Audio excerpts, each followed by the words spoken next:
誰だわ。 Blue Lock episode ke-13 dibuka dengan sebuah kisah singkat dari Isagi dan juga Nagi. Tepat setelah kekalahan mereka dari pertandingan sebelumnya ketika melawan salah satu tim terkuat di dalam kompetisi Blue Lock, yaitu Itoshirin, Aryujube, serta Tokimitsu.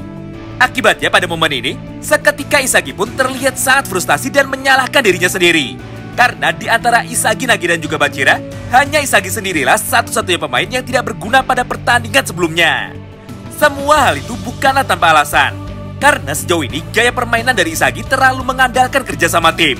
Jadi ketika lawan yang mereka hadapi berhasil menghancurkan serangan kombinasi dan juga kerjasama tim dari Isagi, maka dirinya pun otomatis menjadi tidak berguna lagi. Nah, inilah yang menarik dari Isagi. Walaupun dia adalah karakter utama, tapi dia bukanlah seorang karakter yang naif.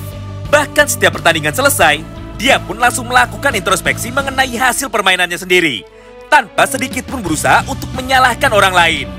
Tidak hanya itu, Isagi pun selalu berhasil menyadari dan juga mengetahui semua kelemahan yang dia miliki. Itulah yang pada akhirnya membuat Isagi mampu terus belajar dan juga berkembang di dalam setiap pertandingannya.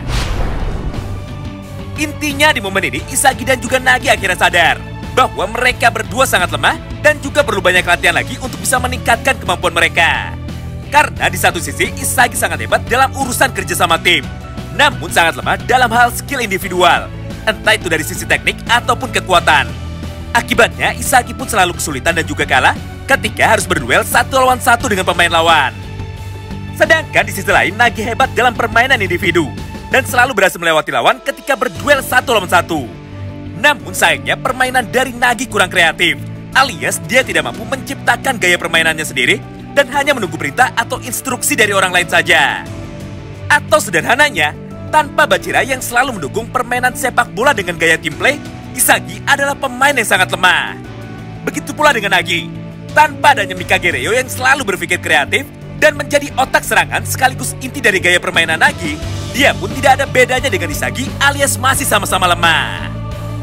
Berdasarkan hal itu, akhirnya Isagi dan Nagi pun sepakat bahwa dalam waktu 2 hari ini mereka akan fokus berlatih dan juga mencari jawaban mengenai apa yang harus mereka lakukan supaya bisa menjadi lebih kuat tanpa bantuan dari orang lain. Namun tepat ketika Isagi dan juga Nagi sudah berdamai, tiba-tiba saja di hadapan mereka muncul sebuah masalah baru dari salah satu pemain Blue Lock yang sangat tidak asing lagi, yaitu Lord Baginda Maharaja Baro alias King Baru Shohei yang tidak pernah terkalahkan dalam tanda kutip menurut pengakuannya sendiri. Nah, menariknya, di momen ini dengan penuh kesombongan, Baro pun langsung berkata kepada Nagi dan juga Isagi, "Minggirlah kalian para sampah lemah. Saat ini raja kalian ingin lewat, jadi jangan coba-coba halangi jalanku." Mendengar ucapan dari Baro tersebut, seketika emosi dari Nagi pun menjadi terbakar. Hingga pada akhirnya dia pun dengan lantang langsung berkata kepada Baro, "Hah? Apa kau saat ini tidak sadar diri? Jika saat ini kau ada di ruangan yang sama dengan kami, artinya kau juga kalah dalam pertandinganmu sebelumnya. Jadi sebaiknya kau tidak perlu sok kuat, karena kau sendiri sama lemahnya dengan kami. Daripada berlagak sok keras, bagaimana jika kita tentukan saja siapakah yang lebih kuat di antara kita dalam pertandingan selanjutnya?" Tidak hanya sampai di situ, karena pada satu panel yang sama ini, dengan penuh emosi, Nagi pun kembali melanjutkan semua perkataannya. "Kau ini lebih pantas disebut sebagai seorang raja pecundang. Lihat saja, jika aku menang akan kuseret kau turun dari tahtamu dan akan kujadikan kau sebagai pelayanku." Wow, menarik banget ya. Namun ternyata bukan hanya Nagi saja yang dianggap remeh dan ditantang bertarung oleh Baro Shohei. Karena pada keesokan harinya, Isagi pun mengalami perlakuan yang sama dari Naruya, yang merupakan mantan rekan setimnya sendiri ketika masih berada di tim Z.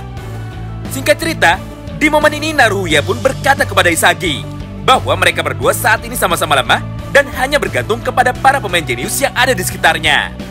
Oleh karena itu, untuk dapat berevolusi atau berkembang menjadi jauh lebih kuat, Naruya pun dengan tegas langsung menantang Isagi untuk saling menghancurkan satu sama lain, sekaligus menentukan siapakah di antara mereka yang lebih hebat dan siapakah pecundang yang sesungguhnya melalui pertandingan mini soccer 2 lawan 2. Tentu saja mendengar hal tersebut, Isagi pun sama sekali tidak marah, tapi malah langsung menerima tantangan dari Naruya dengan kepala dingin. Karena pada dasarnya, sebelum Naruya mengatakan bahwa Isagi lemah, dia pun sudah lebih dulu sadar mengenai semua hal itu. Nah, karena mereka berempat sudah sepakat untuk saling mengalahkan, maka dengan ini, syarat untuk melakukan ujian di tahap penentuan ini pun akhirnya dilaksanakan dengan sebuah peraturan sederhana sebagai berikut, yaitu Pemenang ditentukan dengan jumlah skor tanpa ada batasan waktu. Yang artinya tim yang mampu mencetak 5 gol lebih dulu akan keluar sebagai pemenangnya. Serta siapapun pemain yang tidak dipilih oleh tim pemenang dari pertandingan ini, maka dirinya secara otomatis akan langsung gugur dan dikeluarkan dari kompetisi Blue Lock. Oh iya, sama seperti kemarin ya, Isagi dan Nagi akan kita sebut sebagai tim putih. Sedangkan Naruhya dan juga Lord Baro akan kita sebut sebagai tim merah supaya lebih mudah dipahami. Scene pun kini berpindah. Setelah beberapa saat berlalu, kali ini kedua tim pun sudah berada di dalam lapangan. Dan mereka pun sudah siap untuk melanjutkan jalannya pertandingan di babak penyisihan ini. Di mana tepat setelah peluit tanda pertandingan dimulai sudah dibunyikan, Nagi pun dengan cepat langsung mendribel bola itu ke arah gawang lawan sendirian. Dengan tujuan untuk menantang Baro serta mencoba melewatinya. Namun sayangnya, di momen ini Baro mampu mencuri bola dari kaki Nagi dengan mudah. Hingga akhirnya dia pun langsung melakukan serangan baliknya, serta berlari ke arah gawang tim putih dengan niat untuk mencetak golnya sendirian. Beruntung di momen ini ada Isagi yang sudah siap untuk menghadang Baro, sambil terus menjaga jarak serta mencegah Baro untuk masuk ke dalam teritorinya. Alias jarak tembak yang ideal bagi Baro yaitu 27 meter. Tapi ternyata kali ini Baro pun sudah berevolusi. Karena pada satu momen yang sama itu, tanpa pikir panjang, Baro pun langsung melesatkan satu tendangan drive shoot-nya yang sama seperti Itoshirin. Namun dalam jarak yang lebih jauh, yaitu sekitar 29 meter. Akibatnya gol pun berhasil tercipta dan skor pun berubah menjadi 1-0 untuk keunggulan bagi tim merah. Walaupun dalam keadaan tertinggal, namun nampaknya Nagi sama sekali tidak merasa khawatir. Karena di momen ini Nagi sudah lebih dulu mendapatkan jawaban mengenai bagaimana caranya supaya bisa berevolusi, serta menemukan sebuah senjata yang cocok untuk mengalahkan Baro dalam duel 1 lawan 1. Semua hal tersebut bisa kita saksikan sama-sama melalui beberapa potongan pada manga berikut. Di mana pada momen ini Nagi mulai berteriak kepada Isagi. "Woi Isagi, tolong kirimkan bola ke area kosong tanpa penjagaan dan percayakan sisanya kepadaku." Mendengar semua ucapan dari Nagi tersebut, dengan cepat Isagi pun langsung menurutinya dan langsung menendang bola itu menjauhi Nagi. Melihat hal ini di depan matanya, Baro pun seketika berkata, "Hah, dasar bodoh, kau ini mengoper kemana? Sudah jelas aku pasti bisa merebut bola itu dengan mudah." Namun ternyata Baro harus kecewa. Karena di momen ini, Nagi pun sudah menemukan sebuah formula mencetak gol yang ideal sekaligus cara untuk mengalahkan Baro, yaitu bertarung membelakangi Baro dengan cara sebagai berikut.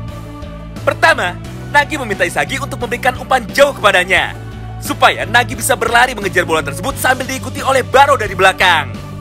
Kedua, tepat ketika Baro sudah mendekat dan hampir merebut bola itu, Nagi pun langsung menggunakan teknik trapping andalannya, serta mengangkat bola tersebut melewati kepala Baro dengan sangat indah, lalu diakhiri dengan sebuah tembakan langsung dengan kaki kirinya.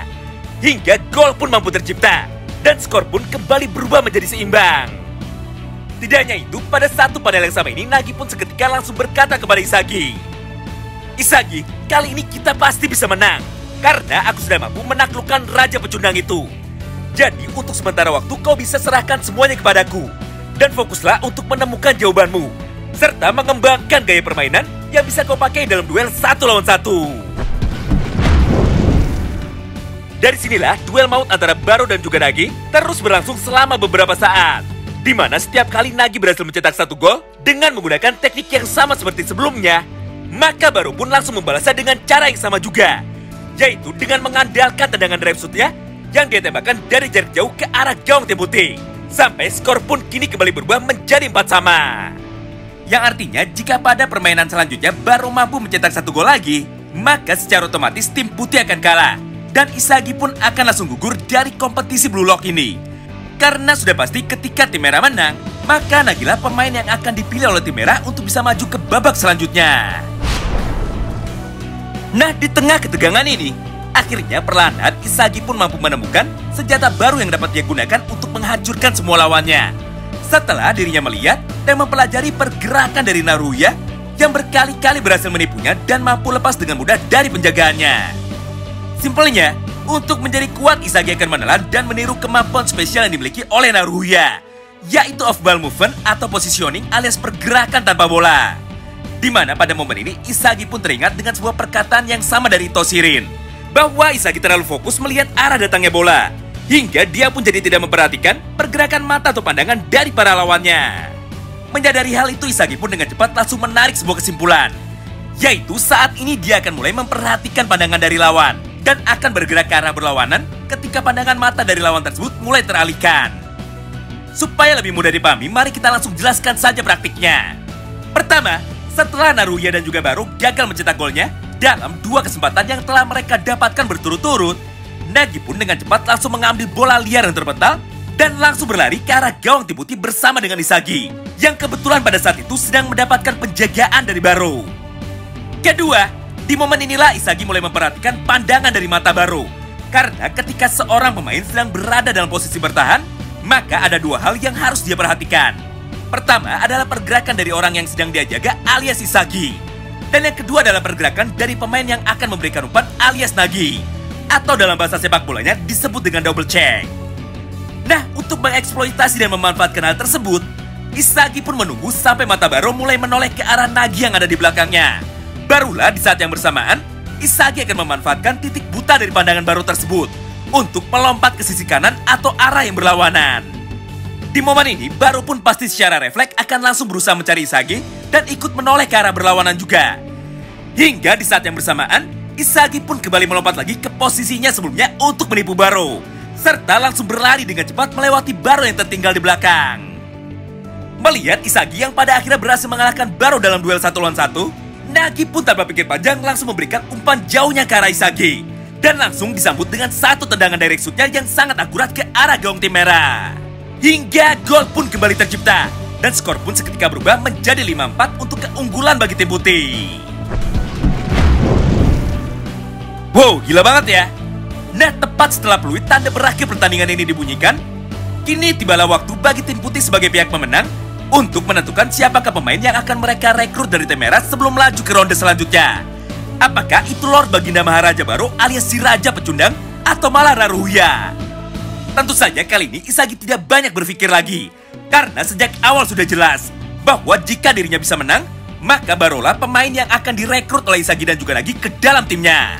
Karena mau bagaimanapun, faktanya Baru adalah sebuah aset yang sangat berharga bagi tim putih. Khususnya bagi Sagi Yoichi, jika dirinya ingin berkembang menjadi lebih kuat lagi dari sekarang. Nah, itulah semua alur cerita lengkap dari Anime Blue Lock episode ke-13 versi channel ini. Oh iya, pada pertandingan selanjutnya, kita pun akan kembali diperlihatkan mengenai jalannya pertarungan besar lain, yaitu pertandingan big match super duper seru antara 6 orang tokoh utama dari Anime Blue Lock, yaitu tim Isagi Yoichi, Nagi dan juga Baru melawan tim Chikiri, Kunigami serta Mikage Reo. Tentu saja jika kalian penasaran dan ingin tahu mengenai semua kelanjutan dari cerita ini, bantu kami dengan cara like dan komen di kolom komentar ya. Terima kasih banyak yang sudah simak video ini sampai habis dan salam baku hantam.